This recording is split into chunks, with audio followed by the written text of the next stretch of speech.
ou à définir Dieu par l'indéfini. Est-ce que j'ai appris à l'école qu'on utilise ce pronom quand la personne ou l'objet n'est pas connu? On suppose et on va dire on. Dieu serait-il inconnu ou indéfini? Je ne crois pas. C'est pourquoi je conclus que le Seigneur parlait du principe du monde par rapport à la vie mondaine sans la direction de Dieu, où les croyants font de la prière une requête. Mais quiconque reçoit l'Esprit de Dieu et se laisse diriger par ce dernier doit sortir de la requête et entrer à l'inspiration. C'est l'Esprit qui inspire et enseigne. Parce qu'en Jésus-Christ, nous avons tout reçu. Et la foi que nous avons en Dieu à travers la grâce qui nous a été donnée nous fait sortir aussi de la redite et entrer dans la certitude.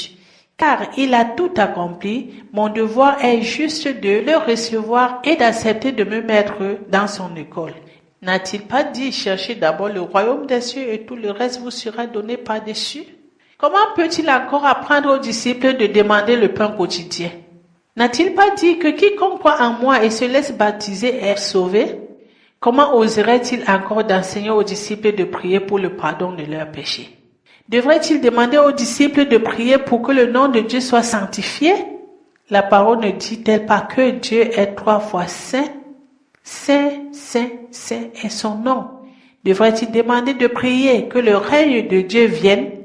La parole ne dit-elle pas que Dieu est le maître des cieux et de la terre? Je peux citer beaucoup de choses, beaucoup d'exemples. Tout ce que j'ai cité là pour illustrer ces propos, nous allons faire l'étude de la prière de notre Père. Je ne vais pas entrer en profondeur parce qu'il y a déjà cette étude quelque part. Je vous passerai peut-être les écrits après. Je vais juste essayer de suggérer les points essentiels ici. Nous remarquons que nos prières sont toujours basées sur le matériel, comme je l'ai souligné un peu plus haut. Nous prions pour avoir de quoi se nourrir, se couvrir, avoir les compagnons de vie, des enfants. Nous prions pour la santé, celle de nos parents, de nos camarades, de nos connaissances, etc. Mais avons-nous posé la question de savoir si nous évoluons sur le même diapason que Dieu? Sommes-nous vraiment dans la vision de Dieu? Dieu veut te parler personnellement aujourd'hui car le salut est individuel. Ne cherche pas à faire des commentaires de cette étude après quand tu finiras son écoute avec qui que ce soit pour obtenir des conseils. Sinon, parle de ça avec toi-même. Commente ceci dans ton cœur. Médite et décide toi et tu verras les résultats. Conseil d'une experte. Parfois, on a le monde autour de nous croyant que c'est vraiment nos amis, mais c'est vraiment pas. La vraie prière que nous devrions adresser à Dieu, c'est de lui dire que nous ne savons pas prier et qu'il nous remplisse de son esprit afin d'obtenir son inspiration. Alors là, l'Esprit Saint nous guidera dans la bonne direction. La bonne direction est de sortir dans la logique des choses, là où on s'est concentré, dans le matériel et avoir la vision du spirituel. Sortir dans le visible et entrer dans l'invisible. Je vous invite maintenant dans le monde spirituel.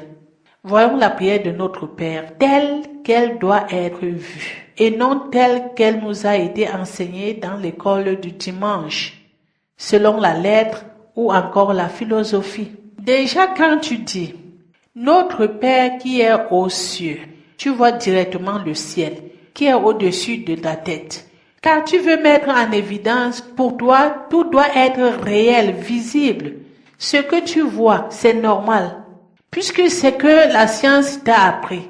Mais cela n'a jamais été vérifié. Je passe par là pour te dire que rien n'est réel dans la vie de l'homme sur terre. Car l'homme n'est pas à la hauteur de connaître le réel. Pour connaître le réel, il faut soi-même devenir réel.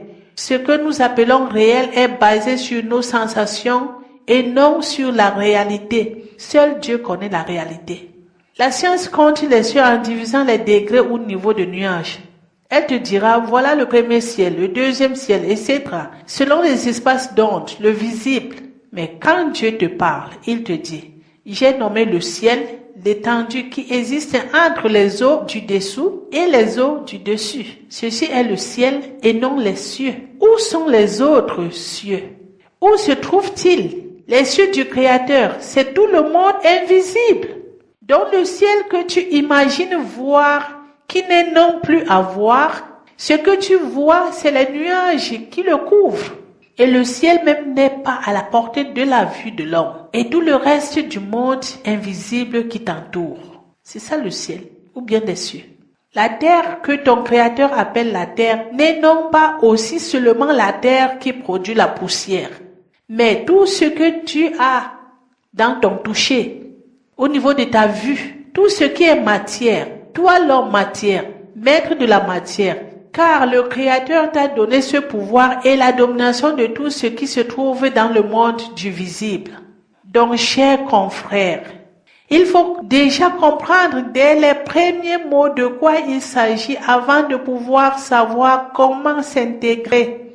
Le Seigneur Jésus-Christ nous interpelle à partir de cette phrase d'entrer dans la grandeur en même temps la largeur de Dieu, tout en le prenant comme notre Père et non une personne éloignée, sachant alors qu'il se trouve dans un monde invisible, qui est aux cieux. Je dois me trouver aussi avec lui dans ce monde invisible avant de pouvoir communiquer avec lui. Sinon, je parle dans le vide ou je parle à moi-même.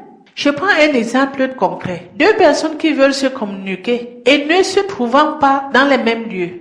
Vous avez, à ce que je sache, besoin des mêmes moyens de communication pour que vous puissiez vous entendre, n'est-ce pas? Serait-il possible qu'un utilise la lettre écrite et l'autre le téléphone dans un même temps et vous vous communiquez? Moi, je crois pas. Je crois bien savoir que autant bien que les deux moyens sont les moyens de communication, il n'y aura en aucun cas un contact entre les deux individus. Voilà ce qui se passe quand un homme reste dans la matière et voulant s'adresser à Dieu qui est esprit. Je prends mon téléphone, je ne peux parler et communiquer avec toi seulement si toi aussi tu prends le téléphone. Si tu n'es pas assis à côté de moi, donc à travers nos deux téléphones, nous allons pouvoir nous communiquer. Mais si je me mets à parler maintenant à la radio et toi tu t'assois quelque part avec ton téléphone, comment on va pouvoir nous communiquer? Ouvrons les yeux, réveillons-nous. Il y a des choses si concrètes à comprendre qu'on n'a même pas besoin de passer des heures pour en parler.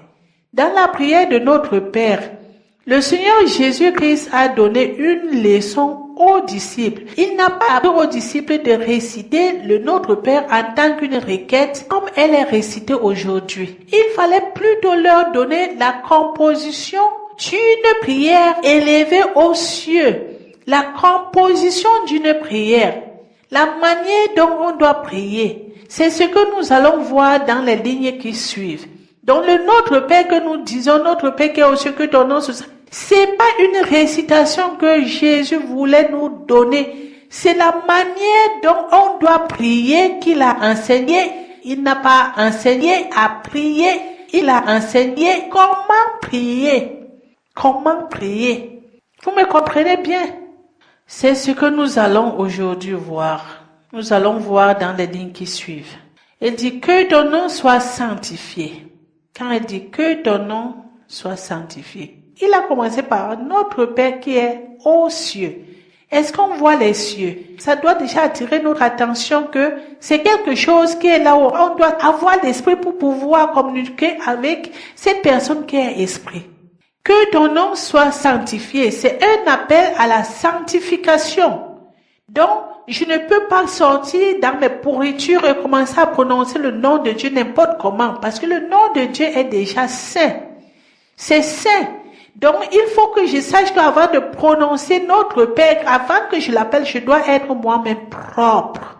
Je dois être propre. Le nom de Dieu est déjà saint, mon frère. C'est pourquoi il est appelé le Saint d'Israël. Je vous rappelle ici qu'avant, au temps jadis, personne n'osait même écrire le nom de Dieu sans se laver les mains. Je dis écrire, et quand tu voulais écrire le nom de Dieu, il fallait déjà aller te laver les mains. Combien de fois le prononcer? Il n'y avait personne qui prononçait le nom de Dieu. Quand les Israélites parlaient de Dieu, ils disaient juste le nom, mais jamais Yahvé, jamais Yehovah. Aujourd'hui, où en sommes-nous avec le nom de Dieu? Comment le traitons-nous? L'homme ne joue même pas le nom de Dieu. Tu sais vraiment que tu es en train de sortir les propos mensongers et tu dis, je joue au nom de Dieu. Je dis qu'en vérité, dans les temps anciens, quand un homme était accusé de quoi que ce soit, ce que les Saintes Écritures nous apprennent, de quoi que ce soit, et ce dernier prononçait cette phrase, Éternel ton Dieu est vivant, même si ce dernier était condamné à mourir, il devrait être relâché, car personne ne pouvait citer le nom de Dieu en vain. Que tu es en train de témoigner au nom de Dieu pour rien, ça ne se faisait pas. La leçon de Christ ici était de nous amener à confesser la sainteté de Dieu en étant conscients de la position que nous prenons en ce moment précis.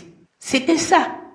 Et quand il disait que ton règne vienne, quand on parle du règne, on voit un royaume. Christ dit, le royaume de Dieu est au-dedans de vous. Le royaume de Dieu est au-dedans de vous. J'ai appris la version originale car dans nos Bibles, nous avons le royaume de Dieu est au milieu de vous. Mais avec la version originale grecque, il est bien précisé au-dedans de vous. Alors, pour que je puisse réaliser que le royaume de Dieu est au-dedans de moi, il faut que je me crucifie, que je crucifie le moi matière qui est en moi, que je puisse me dégager de toute pensée matérialisée de la vie, de la matière que j'ai eue avant et de laisser le spirituel s'installer. Que Dieu règne en moi, que l'être que je suis puisse se transformer et accéder à l'image parfaite du Seigneur Jésus-Christ qui lui aussi s'est laissé transformer en image parfaite de Dieu vivant. C'est ça le règne de Dieu. Le règne de Dieu est à ma personne. Donc je devrais dire que ton règne vienne. Cela n'a rien à y voir avec le monde, que Dieu vienne régner sur le monde que tu vois. Mais que le règne de Dieu habite en moi, que je sois le siège du royaume de Dieu, que la volonté de Dieu soit faite dans ma vie, que je sois un enfant de Dieu. Comme il disait, prends ta croix, viens et suis-moi. Je pense que quand on dit prends ta croix, vous n'allez pas aller fabriquer une croix en bois et ramasser nine. Quand on dit prends ta croix, viens et suis-moi, ça veut dire que crucifie-toi. C'est que accepte tout ce qui peut être difficile dans ta vie, qu'on t'insulte, qu'on te juge, que toi-même tu dis que je ne suis rien. Tu élimines cet orgueil parce que quand on parle même de Lucifer, il n'y a pas Lucifer, je ne sais pas, puis je ne sais d'où, c'est toi-même qui est constitué ton Lucifer dans ton cœur qui fait à ce que tu ne parviens plus voir la main de Dieu. L'orgueil, que tu fasses sortir ça et tu suis le Dieu vivant. Quand il disait que ta volonté soit faite sur terre comme au ciel, beaucoup d'encre ont coulé et continuent encore à couler à ce sujet-là. La volonté de Dieu. Ça se dit, ça se parle. La volonté de Dieu par-ci. Et je ne sais pas si tu entres dans nos assemblées 2-3 fois, tu vas entendre la question, est-ce que la volonté de Dieu est faite sur terre? Et il y a des gens qui disent non. Mais si la volonté de Dieu n'était pas faite sur terre, Dieu ne serait plus Dieu. Donc ça veut dire qu'il y a un autre Dieu qui fait tout ce qu'il veut. Excusez-moi. Oui, la volonté de Dieu est faite sur terre. Pourquoi il disait que ta volonté soit faite sur terre comme au ciel? Pourquoi? Normalement, ça c'est un thème à part entière. Je peux vous garantir que nous en parlerons. La volonté de Dieu. Ce que le Seigneur enseigne ici à propos de la volonté de Dieu sur terre, qu'elle soit faite sur terre comme au ciel, ceci implique à le reconnaître comme maître de l'univers. Que malgré le fait qu'il a mis l'univers et tout son contenu à ma disposition, je ne saurais diriger ces choses sans son aide. Qu'il me remplisse de sa sagesse, de son intelligence pour un bon emploi de cette dernière. Et surtout lui restant mon seul guide. Et que je puisse reconnaître que je ne connais rien.